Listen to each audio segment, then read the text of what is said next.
So I've noticed that as I've been mowing with a push mower, that the grass is actually it's getting more shredded and pulled rather than cut. And this tells me that it's probably time to change the blade out, or at least give it a sharpening. So what I'm going to do in this video is show you not how to sharpen it, but I went ahead and I got another blade for it, so I'm just going to show you how to swap them out quick. It's really simple, it's really easy to do at home. Now you won't have to go and pay to have somebody else do it. So first thing we're going to want to do is we're going to want to turn the mower over on its side. And we'll either want to get a wrench or some sort of impact gun or something to remove the bolt at the bottom. Now there is a wide variety of bolts on these shafts. It really all depends on what engine's in there and what that manufacturer likes to use. So flip it up on its side like so. And I'll take this off so I can show you better, but I'm just gonna put an impact on here. Zip this off. Now this bolt has the bolt and a lock washer and a locking plate on it. And you'll notice that this pattern on the inside isn't round, it's actually got an X shape. And you'll want to get something that matches that because that's actually what's on the bottom of the shaft here. I've already gotten a replacement blade for it. And this one is about 1 inch shorter, but that's just fine. It'll work just fine like this. And what we're going to do is put it on the exact same way it came off. So our blade is facing the correct direction of rotation.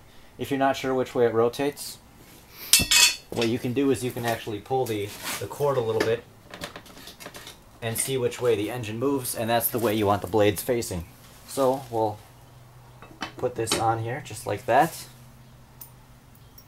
and there will be 2 tabs on this plate here that kind of dip in, and they fit right in these little holes here to secure it even better in place. And then we will start the bolt by hand. You never want to try to impact it in or use any power tools to start it. You can strip it out really easily that way. But now that it's in there, tighten it up, and there we go. One more thing to note is while you have it tipped over, a little bit of oil may drip out on the other side there, so it's always a good idea to put down some towels or some cardboard or something. And because of that, the next step would be to check the oil level, and I have another video showing how to do that. A little bit of thread lock on the inside of that bolt never hurts anything. It's a little bit of added security to make sure that bolt doesn't fall out. So we're going to prime this mower here and pull the cord and make sure it all sounds good and nothing comes loose.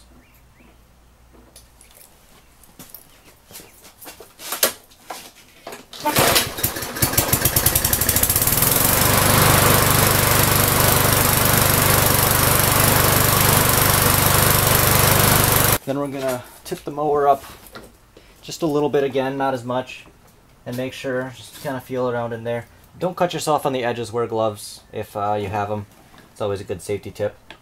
But just kind of jiggle it around, making sure the blade hasn't come loose and the bolt's on there tight and everything is seated down nicely.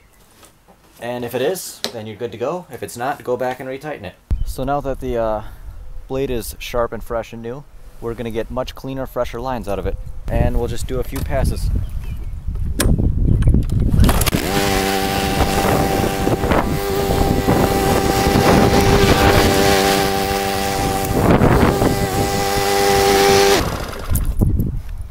So here are 2 blades that we can compare. Now you'll notice this one has a little bit more curvature to it, and that's just part of the design. This one's basically flat, straight, and basic, but either design is just fine. Now, what you'll instantly notice about this one is that it's all chewed and chipped up. So really, really bad on this side. You can see how deformed and dull and just beat up and worn out it is. So it was definitely time for this one to go. Now, if it wasn't as bad, I could have sharpened it and balanced it and gotten away with that. This actually acts as a counterweight on the crankshaft. It's really hard for these engines to run without the blade for the momentum to keep them going.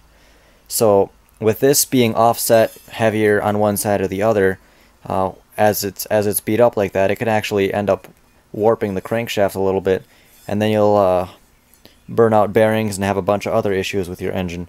Blade maintenance does a lot more than you may think it does. It's good for a lot more than just keeping the grass cut. Also, the other thing about keeping a sharp blade and a good blade on it is that your grass can't grow the way it's supposed to if it's being ripped and torn. It actually damages the grass, and it's actually unhealthy for it if it has to spend the next week or so trying to repair itself. However, if you cut it cleanly and it's not all jagged, then it has a nice even slice to it, and it can continue to grow from there, and it's not working so hard to try to heal itself. So you'll get a nice thicker greener lawn that way too. You won't end up with so much yellow surfacing on there.